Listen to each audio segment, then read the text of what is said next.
क्या आपने कभी सोचा है कि ये विशाल समुद्र आखिर कैसे बने? ये गहरी नीली लहरें जो धरती के 3/4 हिस्से को ढकती हैं, इन्हें धरती ने कैसे अपनाया? और अगर समुद्र ना होते तो हमारी धरती कैसी होती? कल्पना कीजिए, एक ऐसी दुनिया की जहां न तो बारिश होती, न हरियाली और न ही जीवन का कोई नामो निशान। ये कहानी है 4.5 अरब साल पुराने रहस्य की, जब धरती आग और धुएं का एक गोलार्ध थी, जहां न पानी था न हवा। फिर ऐसा क्या हुआ जिसने इस तपती हुई धरती को ठंडी बारिश में डुबो दिया? क्या ये ज्वालामुखियों की देन थी या आसमान से गिरते धूमकेतुओं का चमत्कार? और सबसे बड़ा सवाल, अगर ये समुद्र न होते तो क्या इंसान आज धरती पर होते? क्या ये जीवन जैसा हम जानते हैं कभी अस्तित्व में आता? तो तैयार हो जाइए, क्योंकि आज की इस यात्रा में हम गहराई में उतरने वाले हैं, समुद्र की शुरुआत से लेकर उसके बिना धरती के अस्तित्व तक। चलिए इस रहस्यमय और रोमांचक कहानी को समझते हैं, जहां हर बूंद एक नया सवाल उठाती है।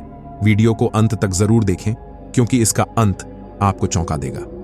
धरती का जन्म और शुरुआती हालात। यह दृश्य लगभग 4.5 अरब साल पुराना है।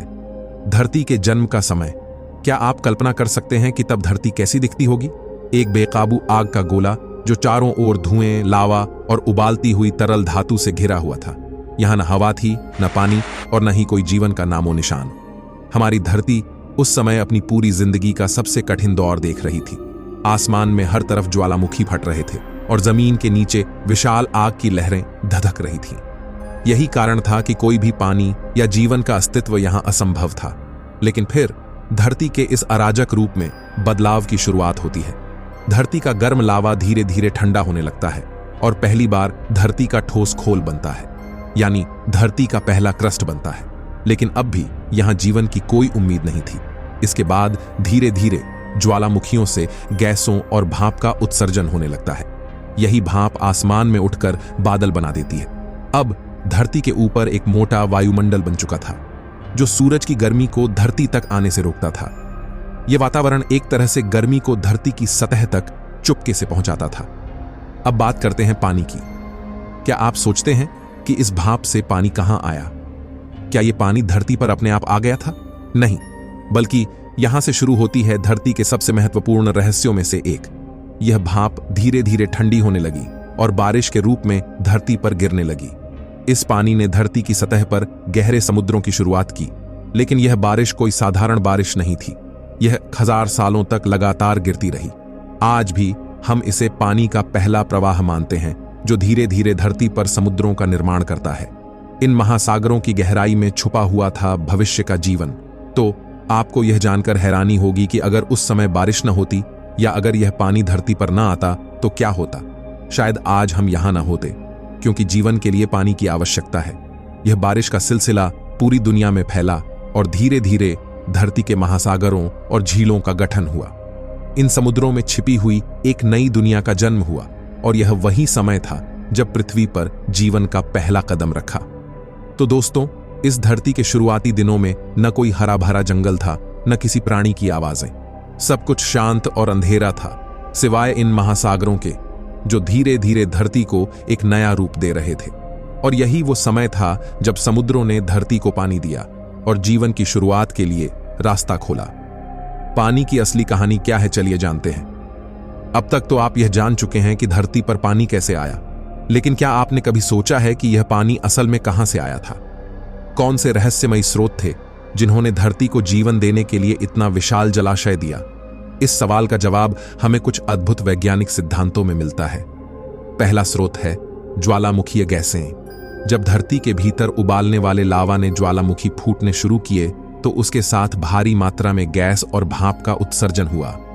यह भाप पहले वातावरण में फैल गई और धीरे धीरे यह ठंडी होकर बारिश बन गई। लेकिन क्या यह अकेला कारण था? दूसरा प्रमुख स्रोत था कॉमेट्स और एस्टेरॉयड्स, यानी वे विशाल अंतरिक्षीय पिंड जो आकाश से हमारे ग्रह की ओर बढ़े। इन खगोलीय पिंडों में बर्फ की बड़ी मात्रा थी। जब ये कॉमेट्स और एस्टेरॉयड धरती से टकराए तो अपनी बर्फ को धरती पर छोड़ गए, जो बाद में पिघलकर समुद्रों और महासागरों में बदल गया। यह घटना एक तरह से धरती पर पानी लाने का दूसरा महत्वपूर्ण कारक था। लेकिन क्या आप जानते हैं कि यह दोनों प्रक्रियाएं ज्वालामुखीय गैसों और खगोलीय पिंडों का टकराव एक साथ हो रहे थे। धरती के पहले पानी के स्रोत एक साथ मिलकर इस पूरी पारिस्थितिकी तंत्र की बुनियाद तैयार कर रहे थे, और यही पानी धीरे धीरे धरती के महासागरों, नदियों और झीलों का रूप धारण कर रहा था। ये शुरुआती समुद्र, जो लगभग 3.8 अरब साल पहले अस्तित्व में आए थे, जीवन के लिए सबसे आदर्श स्थान साबित हुए। पहले सूक्ष्म जीव जो पानी में ही पैदा हुए थे, जीवन के पहले संकेत थे, यानी समुद्रों में जीवन का जन्म हुआ, जो भविष्य में धरती पर जीवन की पूरी श्रृंखला को जन्म देने वाला था। अब आप सोचिए, अगर यह पानी धरती तक ना आता तो क्या होता? क्या हम यहां होते? शायद नहीं, क्योंकि पानी न केवल जीवन के लिए आवश्यक है, बल्कि यह धरती के पारिस्थितिकी तंत्र को भी नियंत्रित करता है। बिना पानी के न तो जीवन संभव था और न ही धरती पर कोई बायोलॉजिकल गतिविधियां। यह पानी, जो आज हमें अपने जीवन के लिए सबसे महत्वपूर्ण चीज लगता है, वही धरती के जीवन की शुरुआत का मूल था।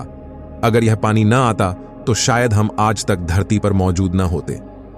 तो दोस्तों, अब आप समझ गए होंगे कि पानी सिर्फ धरती की सबसे महत्वपूर्ण कच्ची सामग्री नहीं था, बल्कि यह जीवन के लिए जरूरी था। यही पानी था जो धरती को एक जीवंत ग्रह बनाने में सफल हुआ।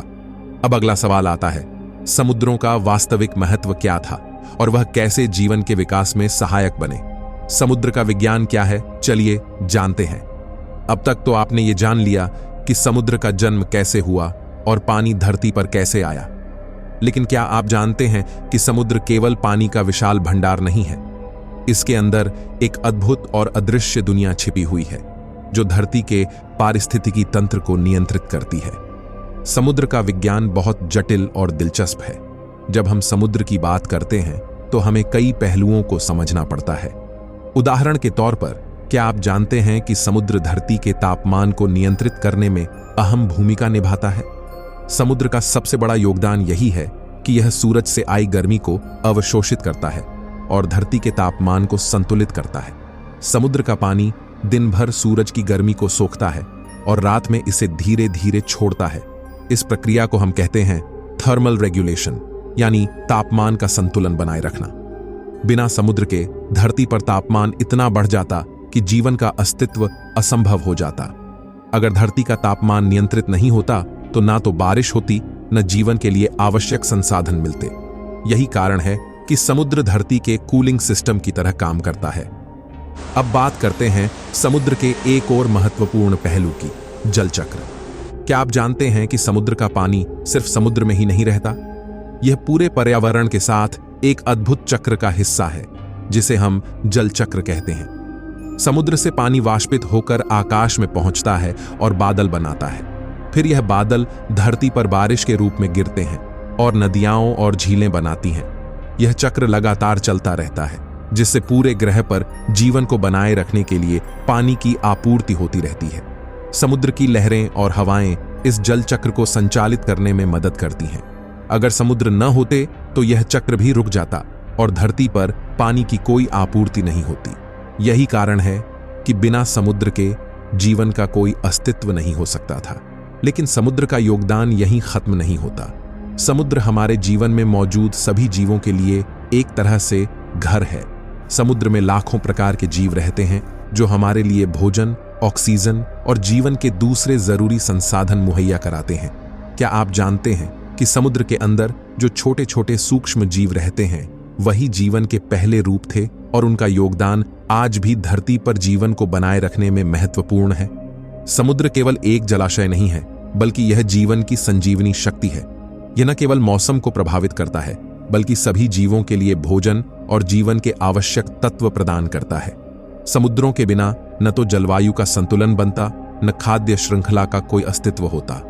और क्या आप जानते हैं कि समुद्र धरती पर जीवन के लिए सबसे बड़ा ऑक्सीजन का स्रोत भी है? हाँ, समुद्र के छोटे छोटे प्लांट्स और सूक्ष्म जीवों के माध्यम से हमें हर साल 50% से ज्यादा ऑक्सीजन मिलती है। ये समुद्र के अंदर होने वाली जैविक क्रियाएं धरती पर जीवन को बनाए रखने में सहायक हैं। तो अब समझ गए होंगे आप, समुद्र सिर्फ पानी का विशाल भंडार नहीं है, बल्कि यह धरती के जीवन के लिए एक अत्यंत महत्वपूर्ण अंग है।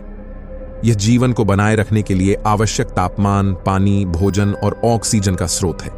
अगर समुद्र न होते तो धरती पर जीवन जैसा कुछ भी नहीं होता। आखिरकार समुद्र की यह शक्ति और उसकी भूमिका हमें यह समझाती है कि समुद्र को बचाना क्यों जरूरी है। चलिए अब जानते हैं कि समुद्र ना होते तो क्या होता।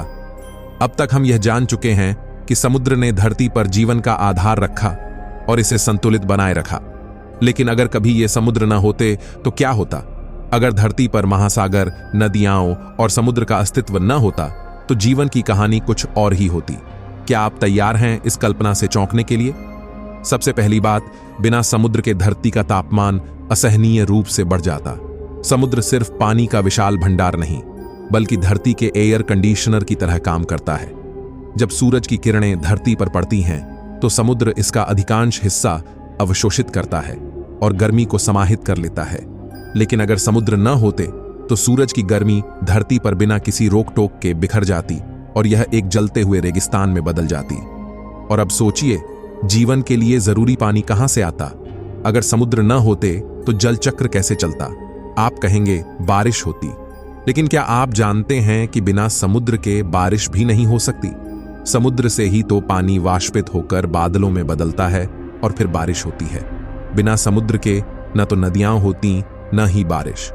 आप सोचिए, अगर जीवन के लिए पानी ही नहीं होता तो क्या होता? क्या मानव सभ्यता का अस्तित्व हो सकता था? शायद नहीं। बिना पानी के कोई भी जीव, चाहे वो इंसान हो या जानवर, जीवित नहीं रह सकता। तो समुद्रों की अनुपस्थिति का मतलब होगा जीवन का अंत। समुद्र न केवल पानी का स्रोत है, बल्कि यह धरती के अंदरूनी तापमान को भी संतुलित रखता है। अगर समुद्र न होते तो पृथ्वी के आंतरिक तापमान में असंतुलन हो जाता। यह असंतुलन पूरे पारिस्थितिकी तंत्र को प्रभावित करता और जीवन का कोई भी रूप अस्तित्व में नहीं आता। अब आप समझ गए होंगे कि बिना समुद्र के धरती पर जीवन की कोई संभावना नहीं होती। महासागर पृथ्वी का दिल है, जो इसे जीवन देने वाले हर तत्व से लैस करते हैं। न केवल समुद्र जीवन के लिए जरूरी जल प्रदान करते हैं, बल्कि वे मौसम को नियंत्रित करने में भी मदद करते हैं। सोचिए, अगर समुद्र न होते तो न धरती पर हरियाली होती, न खाद्य श्रृंखला अस्तित्व में आती और न ही हमारे लिए भोजन या पानी की कोई व्यवस्था होती।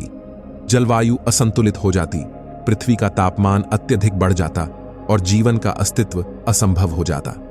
लेकिन शुक्र है कि समुद्र हैं जो जीवन को बनाए रखते हैं और हर बूंद में जीवन की संभावना को उभरने का मौका देते हैं। समुद्र न होते तो शायद आज धरती पर हम जैसे प्राणी नहीं होते और यह ग्रह एक निर्जीव, नीरस और बेजान स्थान बन जाता।